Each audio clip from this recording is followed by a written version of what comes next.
All right, welcome everyone. We're just going to give everyone a few minutes to start coming in and then we'll get started.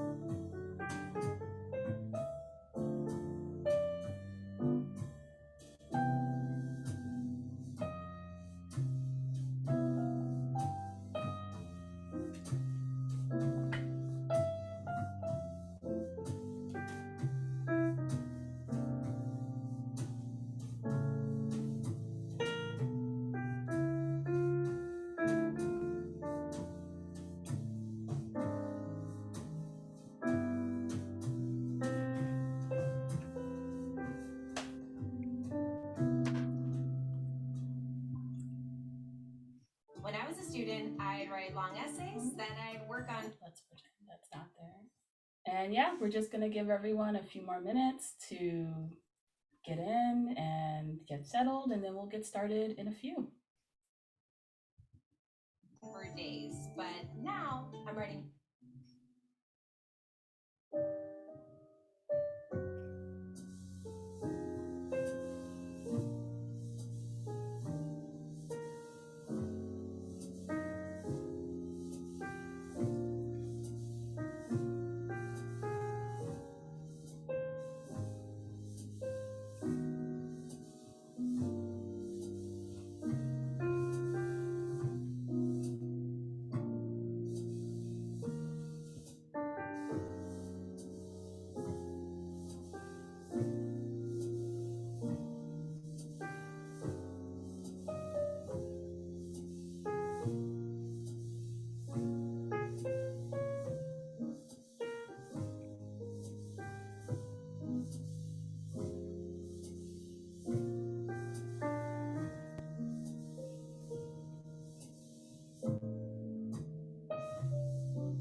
Okay, I think the numbers are starting to slow down a bit, so maybe let's get started. Emily, how do you feel? You ready to start? Yeah, sounds good. All right, so welcome everyone to today's webinar. My name is April, and I am the Director of DEI here at CSNP. And for today's webinar, we have our very own Vice President, Emily Stamm, here to talk to us about post-quantum cryptography. Emily is currently a quantum computing consultant at Protiviti, so this is sure to be a really great talk for today. Before we get started, we're going to talk a little bit about CSNP.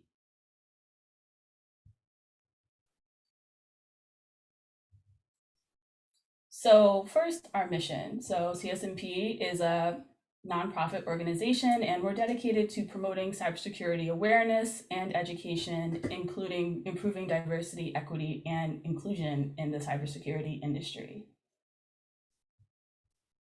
And our main goal is to make security knowledge and training accessible so everyone can learn how to protect themselves and their organizations from cyber threats. And for our events, we facilitate career development and build a supportive, diverse, and inclusive cybersecurity community by hosting our free events and programs. And these are some examples of the types of events that we've hosted. We host presentations, workshops, hackathons, panel discussions, and networking events. And for the past 2 years, all the events we've had have been virtual, but in April, we're having our first in 2 years event in Chicago, a networking event. So definitely check that out on Meetup. And in addition to events, we have other programs and content. So we have a weekly blog written by security professionals. And this could be on cyber safety, beginner through advanced technical topics, and career development. We also have career development resources and a cyber safety awareness program as well. And we have 2 boot camps that are in the works, one in Zambia and one in the US. And here are some of our chapters that we have. So we have chapters in India, in Canada, throughout the United States. And if you're interested in joining one of our chapters, please contact us. And there are lots of ways to get involved with CSNP also. We're always looking for volunteers. So we're looking for bootcamp instructors. You can submit a blog to us. We are also looking for speakers. So if you're interested in speaking like Emily is tonight, please apply. We're always looking for cybersecurity professionals to lead events like technical workshops and hackathons. And we're also looking for chapter leaders to organize events. And we're looking for leaders within our organization itself in areas such as marketing, communications, program directors, and sales. And it wouldn't be possible to host these high quality free events without our donors, sponsors, and partners. So I wanted to give a big thank you to all of our donors, sponsors, and partners. In particular, we have our annual sponsors, Guardicore, Security Innovation, Beyond Trust, Elastic, and Contrast Security, and our partners, Palo Alto Networks and Cybersecurity Summit. And if you're interested in learning more about supporting CSNP financially, you can go to csnp.org/support. All right, thank you everyone for listening to this intro on CSNP. Now I'll turn it over to Emily so we can start hearing about post-quantum cryptography. All right. Let me reshare my screen.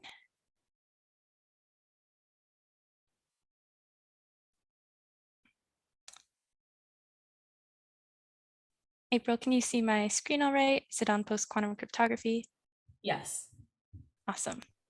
All right, hi everyone. Now I'll get started talking about post-quantum cryptography. So today I'll start by just going over cryptography. What is it and what makes good cryptography? Then I'll talk about quantum computing. What is it and what is its effect on cryptography? Then I'll get into post-quantum cryptography and talk about the NIST competition. I'll also explain why and how organizations can start preparing. And then I'll get into the mathematics of post-quantum cryptography. I'll talk about lattice-based cryptography, code-based, multivariate, and hash-based, as well as isogeny-based cryptography, just giving a little bit of information on the mathematics behind the post-quantum cryptography. I'll also give a very short demo of lattice-based cryptography to show how that works. So first, cryptography. So cryptography, from the Greek kryptos, meaning hidden or secret, and graphin, meaning to write, literally translates to secret writing. And it's been around for thousands of years, since the Caesar shift over 2,000 years ago, which was shifting every letter over by a set amount, to the Lorenz cipher used in World War II, to today, where it's used to mean secure communication in the presence of third parties. So today, cryptography provides confidentiality, integrity, and authentication. So confidentiality is restricting the access of information. Integrity is verifying that information has not been altered, either accidentally or maliciously. And authentication is verifying the identity of a party. So making sure who you think you're talking to is actually who you're talking to. So now that we've talked a little bit about what cryptography is, what is good cryptography? So in my opinion, good cryptography relies on 3 main things. First, hard math problems. So the strength of the algorithm relies on the hardness of some underlying math problem. And if you can solve that math problem, you can break the cryptography. Second is proper implementation. So algorithms must be correctly implemented so as not to leak information. Even a very slight issue with the implementation can actually be devastating towards the cryptography. So proper implementation is very important and often overlooked. And lastly is key secrecy. So you have a secret piece of information called the key that's used to uncover or reveal information. And this must be kept secret.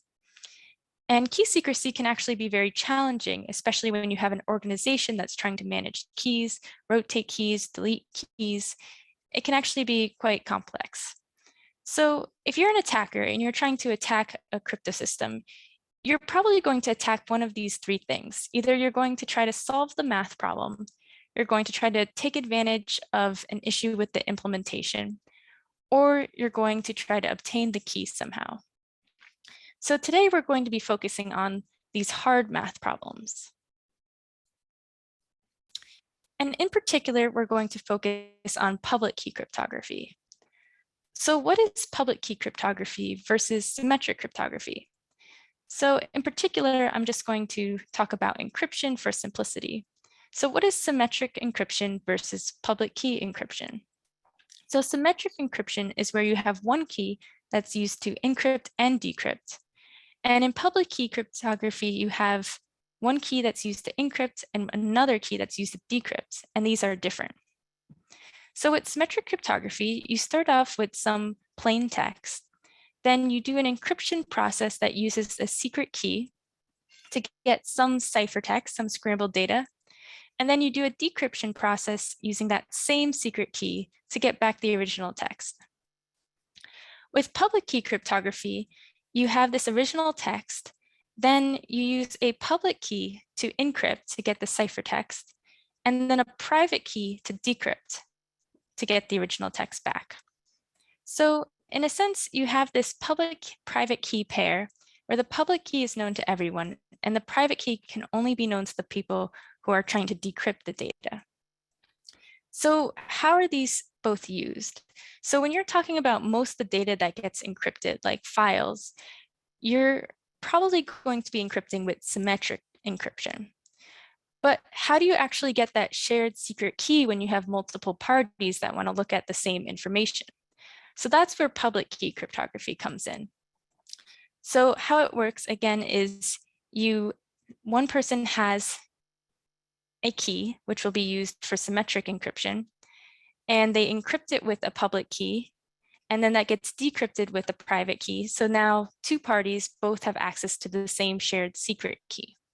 So that's how they work together. So basically what it comes down to is that public key cryptography is used anytime two or more parties need to communicate securely. And these parties are not necessarily people. They could be browsers, servers, endpoints, etc. And common examples of where public key cryptography is used include HTTPS and cryptocurrencies. So now let's switch gears and talk about quantum computing.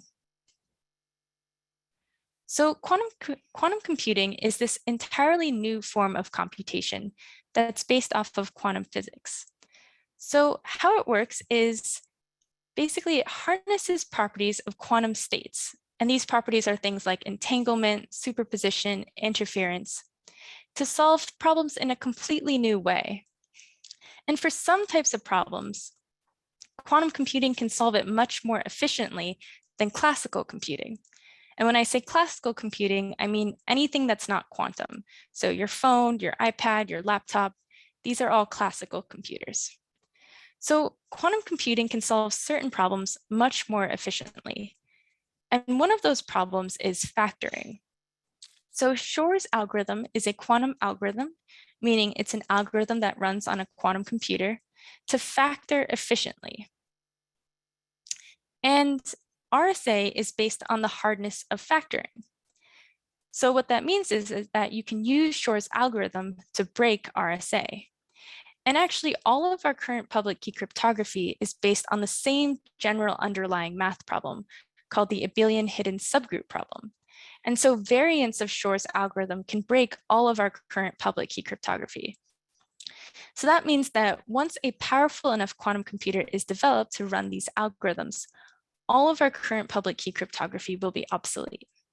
So that is the effect of quantum computing on public key cryptography. The effect on symmetric cryptography is a lot less dramatic.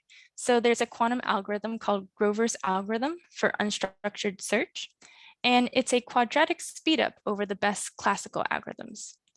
So to retain security, basically what this means is you have to double the key sizes of symmetric algorithms. So AES 128 would be insecure, but AES 256 would be secure. So symmetric cryptography is not broken, but it is weakened. And I real quick wanted to talk about quantum cryptography. This is different from post-quantum cryptography, although sometimes these two terms are used one when the other should be used. And so I just wanted to differentiate them. So quantum cryptography is cryptography based on quantum physics. So it has security like no other form of cryptography, because instead of being based on the hardness of math problems, it's based on the laws of quantum mechanics. So it has provable security against quantum and classical attacks. The problem is that quantum cryptography is expensive, it's large, and it's impractical for many use cases. So the solution is post-quantum cryptography. Post-quantum cryptography is cryptography that runs on our current computers and is secure against classical and quantum attacks. So now we'll talk about post-quantum cryptography.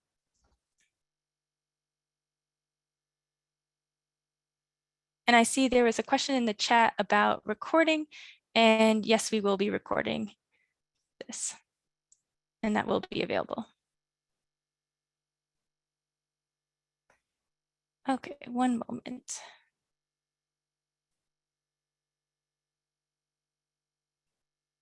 And I see another question. What would be an example of quantum computing in everyday use cases? So an example in everyday use cases, maybe I'll wait till the end and I'll talk about a lot of the other applications of quantum computing, and hopefully that will help. So post-quantum cryptography. So post-quantum cryptography is cryptography that is secure against quantum and classical attacks, and it runs on our current computers. So what that means is it's basically the same as our current public key cryptography, except it's based off of harder math problems. So these math problems are so hard that not only can classical computers not solve them efficiently, but quantum computers can't as well. So NIST, the National Institute of Standards and Technology, is currently having a competition to determine our new public key cryptography, which will be a post-quantum algorithm. So it's their post-quantum cryptography standardization competition. So they're currently evaluating and eliminating crypto systems. There are 5 levels of security, and there are encryption and signature algorithms. So it's a really exciting time for cryptography because a lot of cryptography has remained relatively unchanged for decades. So it's exciting to see we're at this point where we're having to completely new algorithms to take over the scene. So how do you actually create a post-quantum algorithm? So the first thing you have to do is identify the hardness assumptions that are not broken by quantum computers. So factoring was our hardness assumption for RSA. We assumed that was hard, but quantum computers can factor, so they can break RSA. So we need to find new hardness assumptions that are not broken by quantum computers. Once we have these hardness assumptions, we can build crypto systems based on these problems. And this is actually fairly difficult to do, in part because not every problem, just because it's hard, necessarily makes for a good crypto system. So one thing that a lot of these crypto systems have is that they're hard to solve. A problem is hard to solve in one way, but easy to solve in the other way. So with factoring, it's very easy to multiply 2 numbers together. It's very easy to say 3 times 5 is 15, but it's harder to say, given 15, factor it into its prime components, factor it into 3 and 5. So we have to make sure we have that kind of one-way hardness. But there's also a lot of other considerations, like having small enough key sizes, making sure the algorithm is fast and efficient, making sure it's scalable and flexible. So there's a lot that goes into building the crypto systems.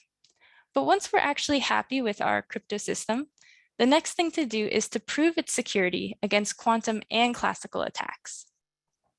Basically, what this means is we say solving or breaking this crypto system is at least as hard as solving this very hard math problem. Hopefully an NP-hard problem. So that's how you build these crypto systems.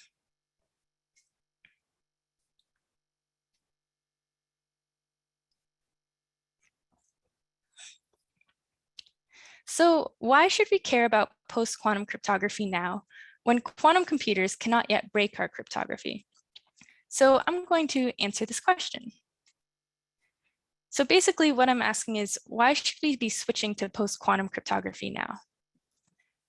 So the first reason is post-quantum cryptography works on our current computers, and there are hybrid algorithms also available. So what this means is we don't need any new hardware, and moreover, there are already hybrid algorithms that run a classical algorithm and a post-quantum algorithm. So for instance, you encrypt with elliptic curve cryptography, and then you encrypt that with a post-quantum algorithm. So these hybrid algorithms exist. There are some on AWS. So we can already start using these algorithms now.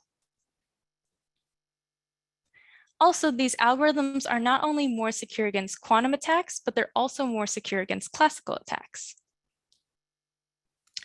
And third, it's difficult to estimate when the quantum threat will occur. There are so many different unknowns. There are so many different approaches right now of developing quantum computers. There are trapped ion, photonic, there's Microsoft's topological quantum computer. And there's so many different companies, countries working on quantum computing. It's this brand new technology, and we just don't know when it's going to maybe take off, when it's going to have enough quantum bits to break our encryption. So it's very difficult to estimate that. But what we do know is that we have to have our cryptography in place, already tested, well before the threat occurs. Another reason is that attackers are already storing our encrypted information to decrypt later. So this is that harvest now, decrypt later. And basically it's attackers saying, we're going to store this encrypted information that we can't decrypt now, but once we have access to a quantum computer, we're going to decrypt it all and use it. So because of that, it's important that data that has a long shelf life, that we're already starting to encrypt that with post-quantum algorithms.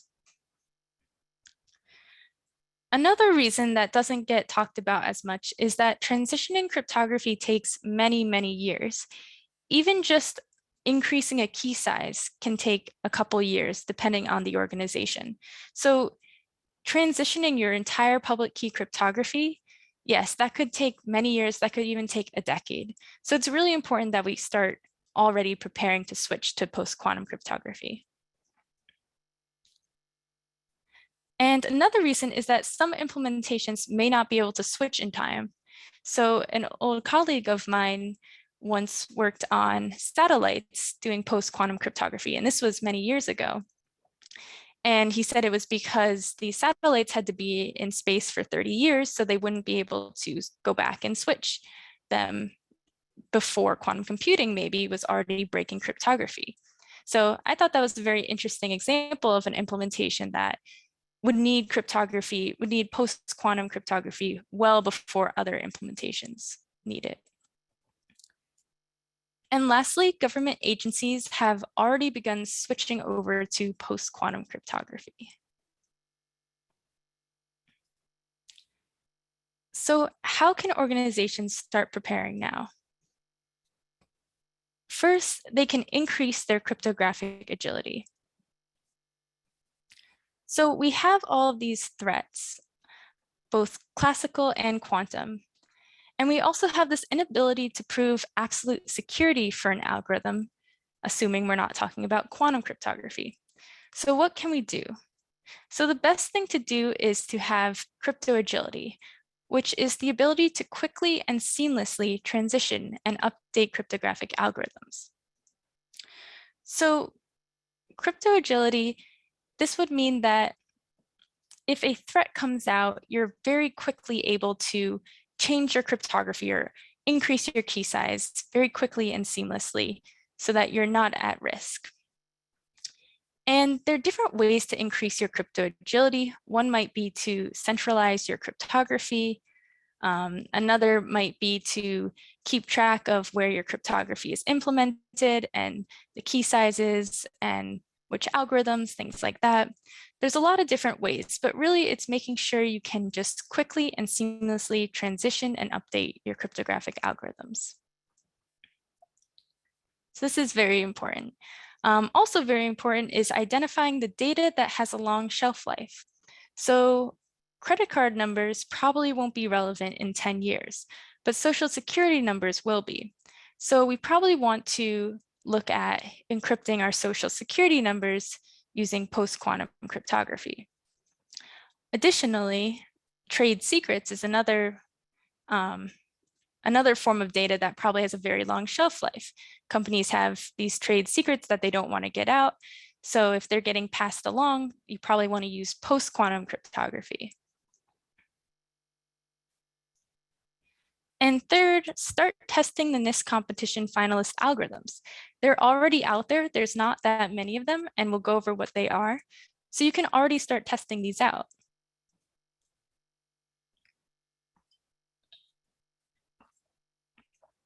So what are these finalist algorithms? So these were the algorithms remaining at the end of round 2, broken up by their type, encryption or signatures, and the type of math problem they're based on: lattice, code, multivariate, hash, and isogeny. And this is at the end of round 3.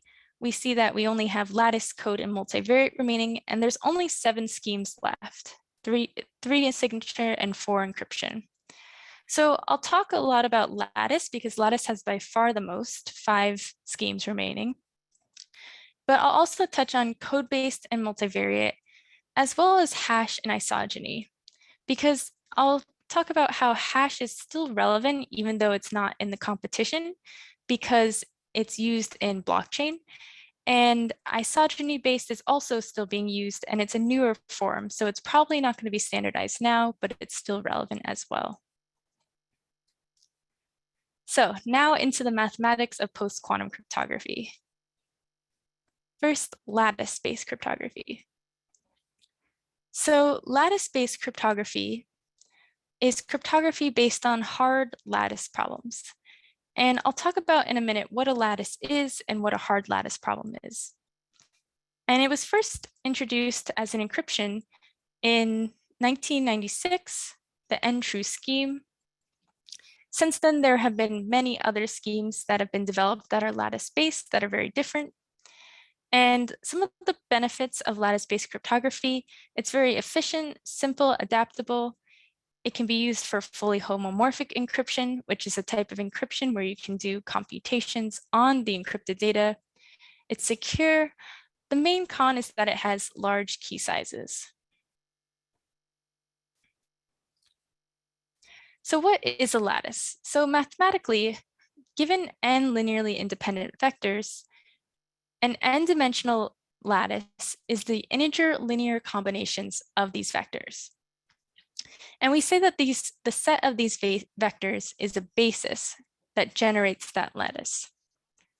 So what does that really mean? Well, let's just look at a 2-dimensional lattice. So all of these points, these x's, which we can imagine go off infinitely in every direction, this is a 2-dimensional lattice, and it just looks like a graph paper.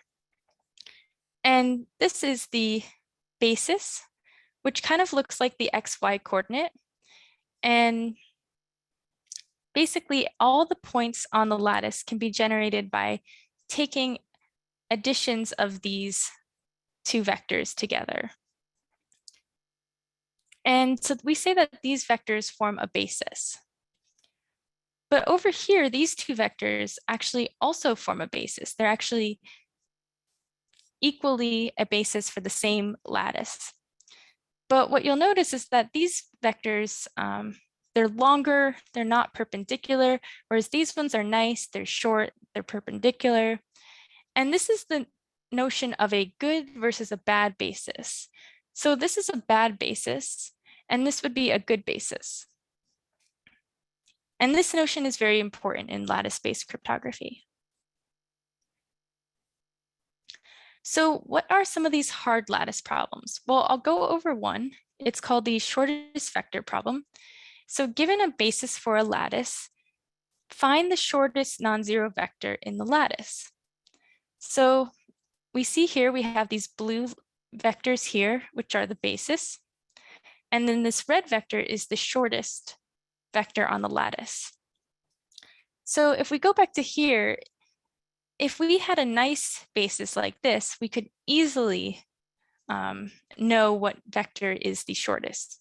But given a bad basis, this problem is actually NP hard. And it might not seem that hard when you're looking at a two-dimensional lattice, but now pretend you have a 100-dimensional lattice, hundreds of dimensions. Suddenly this problem becomes very, very challenging. So that's an example of a hard lattice problem. So now I'm going to give a brief demonstration of ntrue, which is that first scheme I mentioned.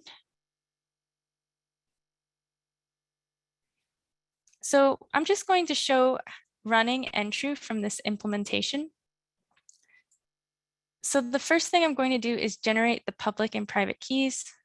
Let me delete them first. Oh, Okay. also, Emily, if you're Yeah. sharing something, we can't see it. Oh, okay. Stop share. Is this good? Yeah, so VS Code, right? Yes. Yeah. You're all good. Awesome.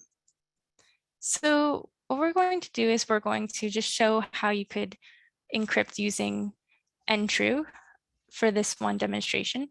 So first thing is generating the keys, a public and private key.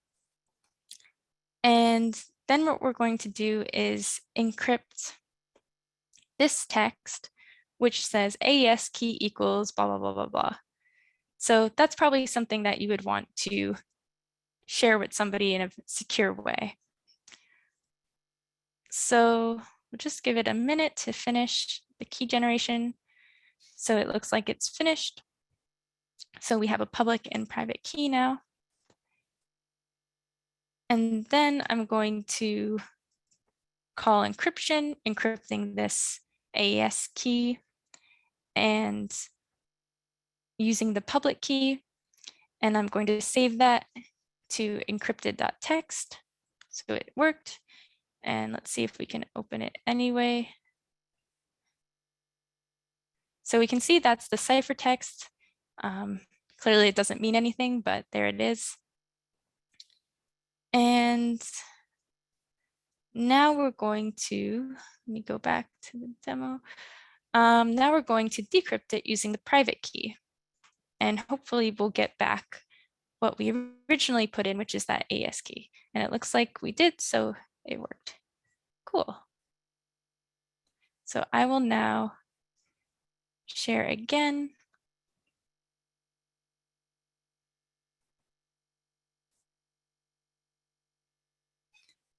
April, can you see the slides again? Yeah, we can see it. Okay, cool.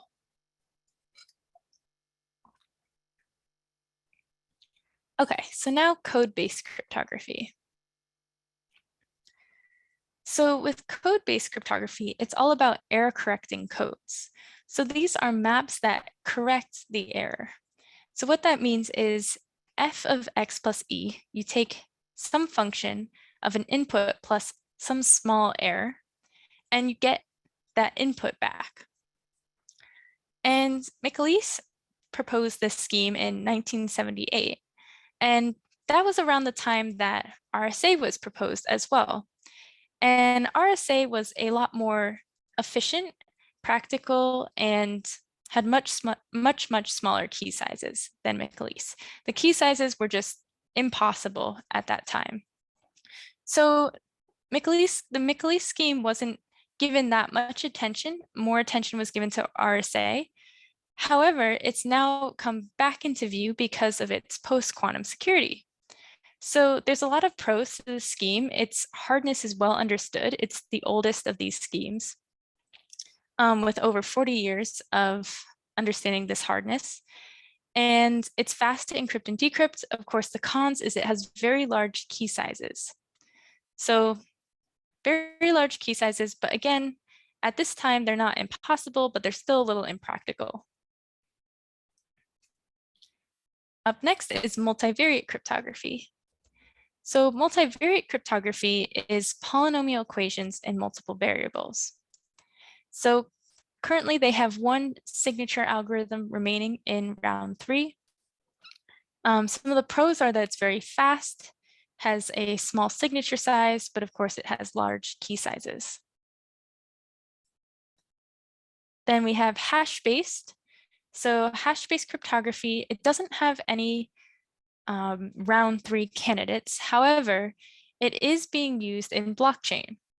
And the reason is that there is a stateful signature, for instance, the extended Merkle signature scheme, that uses a state, which basically means you have to keep track of some information. You have to keep track of the one-time keys, make sure that they're not reused. And this is not practical in general for cryptography, but it is for blockchain, which has a state already. So because of that, this has actually already been standardized. And it's actually already being used as well in the quantum resistant ledger. And lastly, we have isogeny-based cryptography. And this is cryptography that's about maps between elliptic curves. So isogeny-based cryptography is the newest, and it has very small key sizes, but because it's so new partially, and because it is slower, it was not a round 3 contender. However, it is an alternative candidate, and it's still getting used, even though it's not in the finalist. So in conclusion, we talked about how cryptography ensures secure communication in the presence of third parties through difficult math problems. Quantum computers harness properties of quantum states, such as superposition, interference, and entanglement to perform calculations. Quantum algorithms like Shor's algorithm can break our current public key cryptography. And post-quantum cryptography runs on our current computers, but is secure against quantum and classical computers. And we also talked about the different types of math problems. We talked about lattice-based cryptography, code-based, multivariate, hash, and isogeny.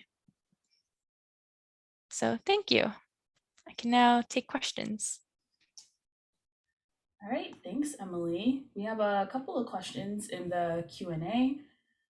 So I'll just go from the first one we had, going back to earlier. Someone asked, what would be an example of quantum computing in an everyday use case? Yes, right. So I can talk about some examples of quantum computing, and I'll see if I think any of them are everyday use cases. So we talked about quantum computing, the use case of attacking our cryptography. Obviously, that's one of the threats of quantum computing, but there's also a lot of benefits of quantum computing. So there's a lot of examples of quantum computing in finance, use cases there that I work on a lot. I would say an everyday use case might be medicine. There's a lot of use cases of quantum computing in medicine, especially doing personalized medicine and curing different diseases. So these are all things that we're hoping quantum computing will be able to achieve. I'm sure there's many others. I'm trying to think off the top of my head what would be everyday use case. Another one would be shipping routes is another use case. that I've worked on a little bit. And I would say that's an everyday use case in a sense as well. So hopefully that answers the question. All right, thanks for that, Emily. Another question we had was maybe can you clarify what hard to solve actually means? Is it compared to MP hard?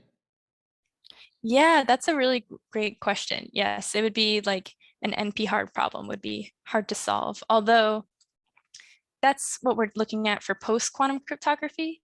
For our old cryptography, hard to solve just meant we couldn't figure out a good way to solve it. But now we're actually having more security proofs. So these security proofs don't actually exist for some of our current cryptography, like RSA, but they will exist for our post-quantum cryptography. Thanks for that answer. Another question we had was that D-Wave is questionable to be classified as a quantum computer since it uses quantum annealing. Do you know if there are any accepted standards for what a quantum computer actually is? So there's something called a universal quantum computer, and that basically means that any problem that can be solved on a quantum computer can be solved on a universal quantum computer. So basically it means that D-Wave is not a universal quantum computer because there's a lot you can't solve on it. For instance, you can't run Shor's algorithm. You can't factor using D-Wave's quantum annealer. But the gate-based model, which are a lot of the quantum computers that we're looking at are all using a gate-based model, that's a form of universal quantum computer. So I think that's the best way to look at it. I don't know if it should be considered quantum computer or not, but I think being considered universal quantum computer or not is a very clear line. Okay, thanks for that clarification. Another question we have was, are FIPS 142 ciphers considered post-quantum? I'm trying to remember which one that is. I think if they're public key cryptography, then they're not post-quantum. If it's AES, the AEF, and I think if I'm remembering it right, I think both ciphers are in there. The symmetric ciphers are post-quantum secure, but the public key ones are not. All right. Another question we had was, is there a specific range of the grid on the lattice? So it extends infinitely. So Infinite. no range. And someone wants to know, how big were the keys you used from the demo? Ooh, from the demo. Let me see. I'd have to stop sharing and look at what parameters I put in, but decently large, like I would say. I'd have to look at exactly how large, but yeah, decently large. Okay, we had another question. Basically, could you elaborate more about fully homomorphic encryption and if it could be considered as a standard in the near, mid, long-term future to tackle the universal quantum computers? Sure. So fully homomorphic encryption it's more about the use case, like it's a different type of encryption as opposed to a different type of math problem. So fully homomorphic encryption is an encryption style, I guess, or method, and it means that your ciphertext, you can perform computations on your ciphertext. And then when you decrypt it, the computations can remain. So you actually can get information basically from the ciphertext in a way, not information per se, but you can do these computations. And so it can be very useful for things like machine learning if you're trying to do computations, but you don't need to know what the data is. You just need to know maybe how the data relates to the other data. That can be an example. So I think it'll be very useful. There's some other types of encryption as well, like functional encryption that also solve this problem. So I think it'll be very useful in terms of quantum computing. Fully homomorphic encryption, as far as I know, it's only being used with lattice-based cryptography. So only lattice cryptography is the underlying math problem. So in that sense, it is post-quantum secure, but it's not more secure or less secure post-quantum than the other lattice schemes. Hey, thanks for that answer. We had another question in the chat where someone asked, are there any dangers to the modern blockchain if it's based on hash-based cryptography and no hash-based cryptography candidates made it to the third round of NIST? Oh, that's a great question. So our current blockchains, most of them are actually not based on hash-based cryptography. They're based on elliptic curve cryptography. So they are very much in danger of quantum computing. The quantum resistant ledger uses hash-based, but I don't think there's a concern there because it wasn't rejected because of its security. That scheme just wasn't in the same category. So it already has been standardized, which means NIST is very confident in it. And if you look at the security, most of the security is really about the hardness of the hash function, which is something that we already assume to be hard. We assume it's hard to reverse the hash. So I would say I'd be much more worried about the cryptocurrencies that are based on ECC, like Ethereum and Bitcoin, than the quantum resistant ledger. All right, thanks for that answer, Emily. Another question that we had was, so when you were going over the different types of cryptography earlier, there was a question on, are there any resources that people can use to learn those schemas in a simple and quick way, or one that you recommend?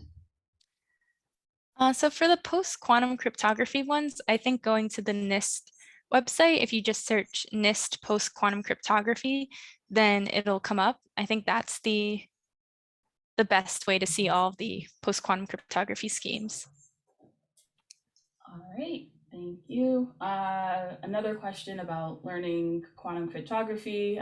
Do you have a pathway that you recommend for a college student who aspires to work up to a PhD level degree in quantum computing and quantum cryptography? Oh, that's a hard question. In quantum computing and cryptography, let me just think for a moment. I should be prepared with this advice, but I'm not.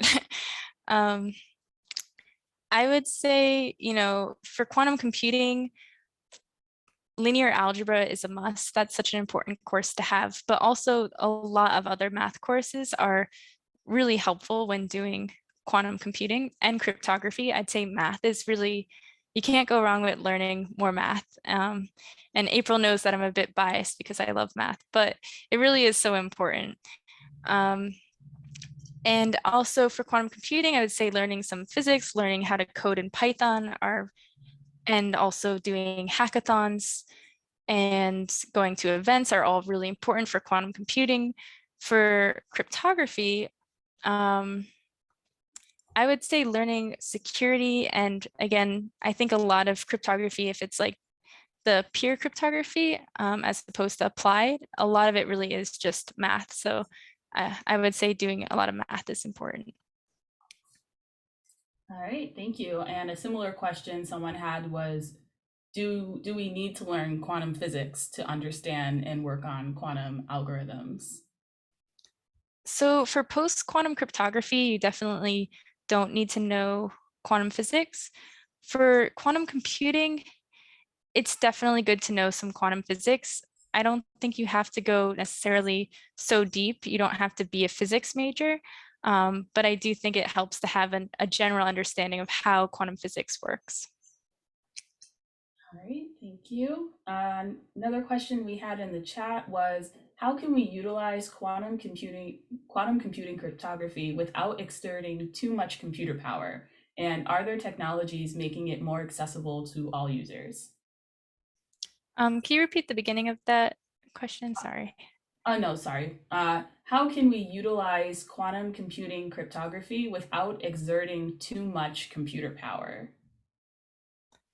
So quantum computing, let's see. So in terms of using quantum computing, I would say, you know, IBM has access to a free quantum computer.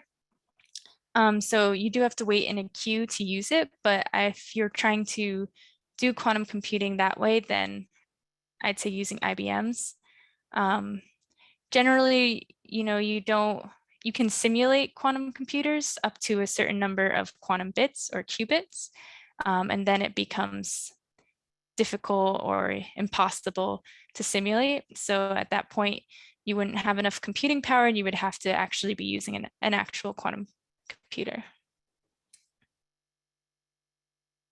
All right, thanks. Another question. One of our attendees works in the mortgage industry and wants to know, how does this differ than the use of smart contracts? So smart contracts are on the blockchain. So they use cryptography, but it's more like an application of this. So it definitely affects it because um, you need to make sure that your blockchain is using secure cryptography, but it wouldn't be like a separate from this. It would be more of an application. Okay, another question we had are there any quantum computers that can run Shor's algorithm? Yes, so Shor's algorithm, it has been done, it's been run, but it can only do very um, small numbers. I don't know what number they're up to now. I know they've done 15 and gone above that. So it can be used to factor. It's just that in order to factor the numbers that we would need to break the cryptography, we need much larger quantum computers. Thanks for that answer. Another question we had is that, like you said you work with the financial industry. Are they primarily the types of clients who are interested in rolling out their own post-quantum computing? Um, I would say no. So I guess, so post-quantum computing, I guess if you're talking about post-quantum cryptography, I would say they're not rolling out their own in terms of like creating their own cryptography, which is in general considered bad practice. In terms of quantum computing, I think it definitely depends. I think the financial industry is one of the first industries to be affected by quantum computing. There's definitely a huge interest because there's great financial incentive. So, and there's also a lot of resources that financial companies tend to have. So it's definitely going to be affected. I think it depends on the company if they're doing their own quantum computing or if they're using a third party. Thanks for that answer, Emily. And yeah, it was post-quantum cryptography. I got the word Okay, okay. mixed up. uh, No worries. It's a lot of words. Uh, Yeah. so another question we had in the chat was, what is an example of quantum machine learning algorithms?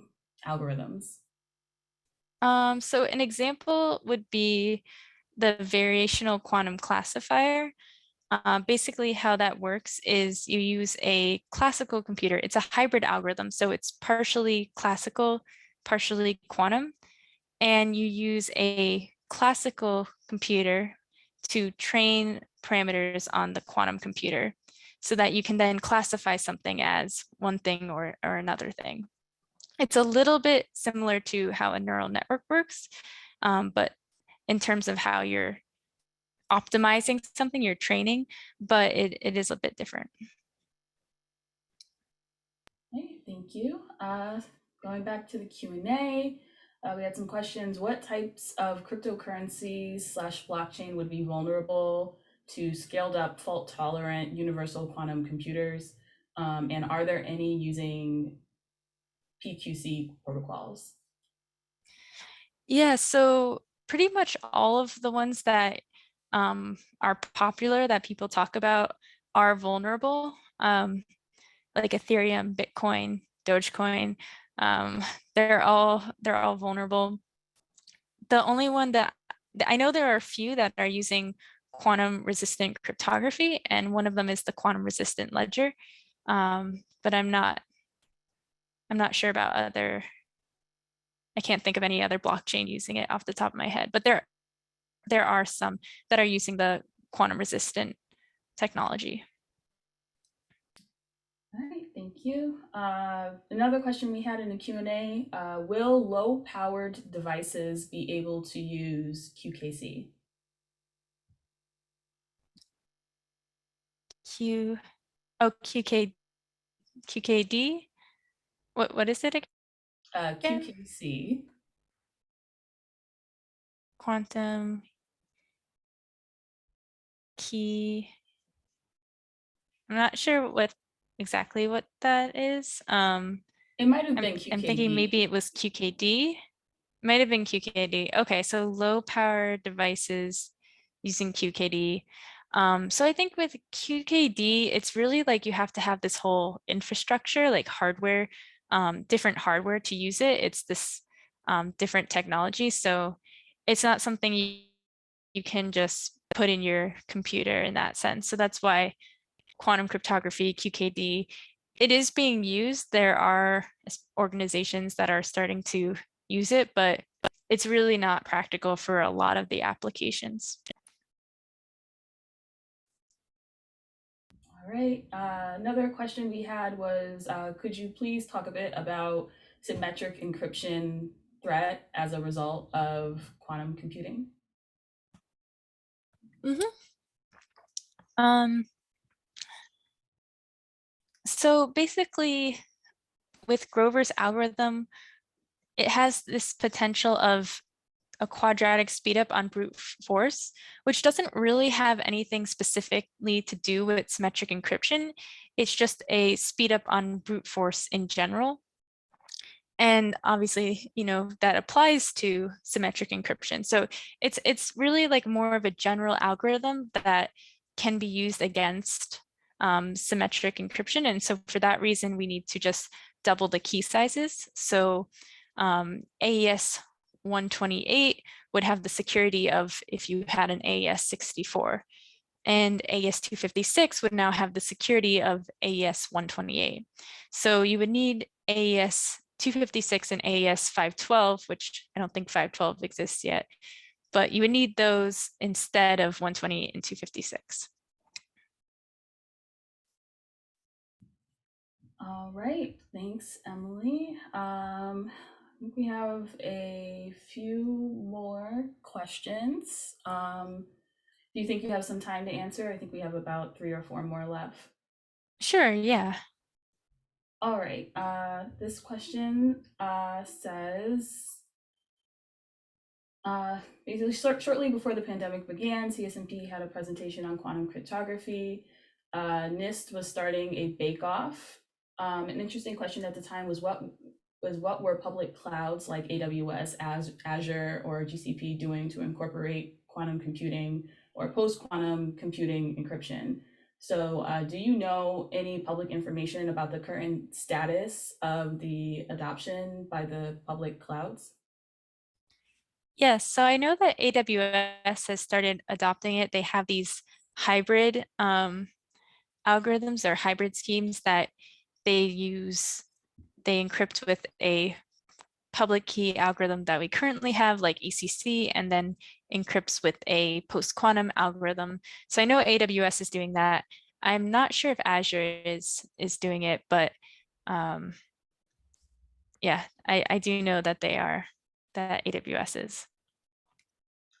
All right, thank you. Let's see, another question. Someone said they recall reading an article in Physics Today in 2002 that Australia was investing $100 million annually on quantum computing research with the hope to be first to implement Shor's algorithm. Do you know if that historical claim is true?